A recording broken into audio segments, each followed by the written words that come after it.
एक संत वृंदावन गए, वहां कुछ दिन घूमे फिरे, दर्शन किए।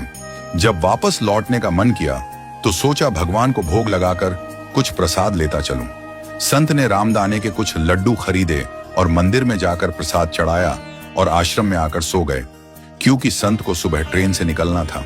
सुबह वृंदावन से चली ट्रेन को मुगल सराय स्टेशन तक आने में शाम हो गई। संत ने सोचा अभी पटना तक जाने में 3-4 घंटे और लगेंगे, भूख भी लग रही है। मुगल सराय में ट्रेन आधे घंटे रुकती है, चलो हाथ पैर धोकर संध्या वंदन करके कुछ पा लिया जाए।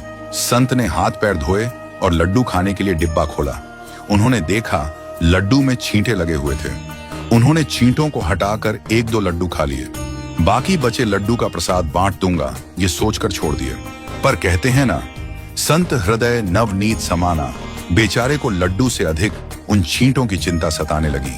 सोचने लगे ये छींटे वृंदावन से इस मिठाई के डिब्बे में आए हैं। बेचारे इतनी दूर तक ट्रेन में मुगल सराय तक आ गए। कितने भाग्यशाली थे, इनका जन्म वृंदावन में हुआ था। अब इतनी दूर से पता नहीं कितने दिन या कितने जन्म लग जाएंगे इनको वापस पहुंचने में।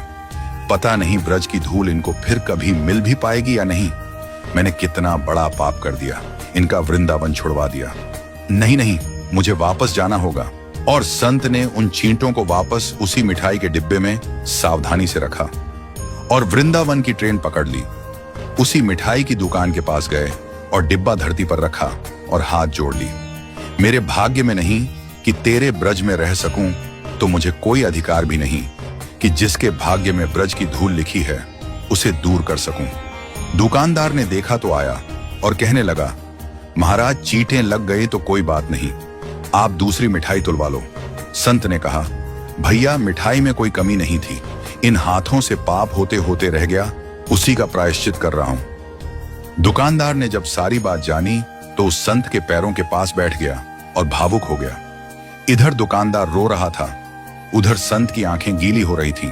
बात भाव की है, बात उस निर्मल मन की है, बात ब्रज की है, बात मेरे वृंदावन की है, बात मेरे नटवर नागर और उनकी राधा रानी की है, बात मेरे कृष्ण की राजधानी की है।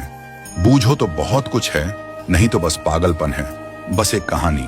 घर से जब भी बाहर जाए तो घर में विराजमान अपने प्रभु से जरूर मिलकर जाएं, और जब लौट कर आए तो उनसे जरूर मिले, क्योंकि उनको भी आपके घर लौटने का इंतजार रहता है। घर में यह नियम बनाइए कि जब भी आप घर से बाहर निकले तो घर में मंदिर के पास 2 घड़ी खड़े रहकर कहें, प्रभु चलिए आपको साथ में रहना है। ऐसा बोलकर ही घर से निकले, क्योंकि आप भले ही लाखों की घड़ी हाथ में क्यों ना पहने हो, पर समय तो प्रभु के ही हाथ में है ना।